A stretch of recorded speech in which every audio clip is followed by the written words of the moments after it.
Amnesty International has been forced to issue an apology for its damning report on Ukraine, detailing the use of human shields by Kiev's military. The NGO's findings sparked backlash in Ukraine and the Western media, leading Amnesty's head of operations in Kiev to resign. However, the watchdog says it will stick to its conclusions revealed in the controversial report, which saw fierce condemnation from Kiev. Amnesty International unfortunately tries to amnesty the terrorist state and shift the responsibility from the aggressor to the victim. And if someone makes a report in which the victim and the aggressor are allegedly the same in something, if some data about the victim is analysed and what the aggressor was doing at the same time is ignored, this cannot be tolerated.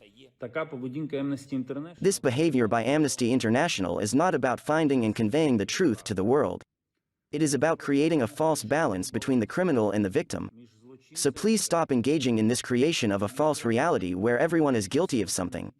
Instead, engage in reporting the systemic, large-scale truth about what today's Russia is. Amnesty's report described how Ukraine is endangering its own civilians by placing troops and weapons systems in residential areas. The NGO has called this tactic a violation of humanitarian law.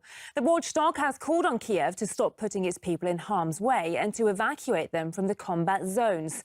Amnesty also says it's seen Ukrainian schools being used as military bases. We have documented a pattern of Ukrainian forces putting civilians at risk and violating the laws of war when they operate in populated areas. At 22 out of 29 schools visited, Amnesty researchers either found soldiers using the premises or found evidence of current or prior military activity, including the presence of military fatigues, discarded munitions, army ration packets, and military vehicles.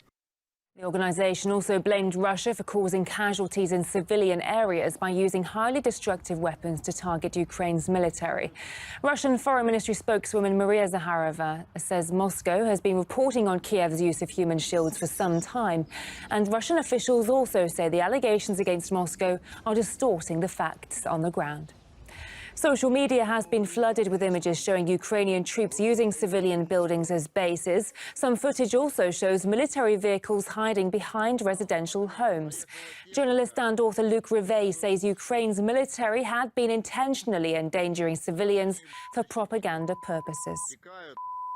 Amnesty International, which is respected everywhere in the West. That is important because it's usually very much left-leaning and perceived as quite neutral. And in this, they are really mentioning things that are totally unacceptable. So for the governments, it will be difficult in Germany as well as everywhere, France, Italy, and other places, because there will be questions. They think simply that the population, that the civilian population is a protection for them. That's all. They just hide within the population, in the cities, in villages, just to avoid the shelling of the Russian artillery. That's really not the way to behave in a conflict for an army. But of course, then they can produce their press releases saying that the Russian army aims first at killing civilians by shelling schools and hospitals and showing photos of hospitals, forgetting that it is their troops, Ukrainian troops, that were in the building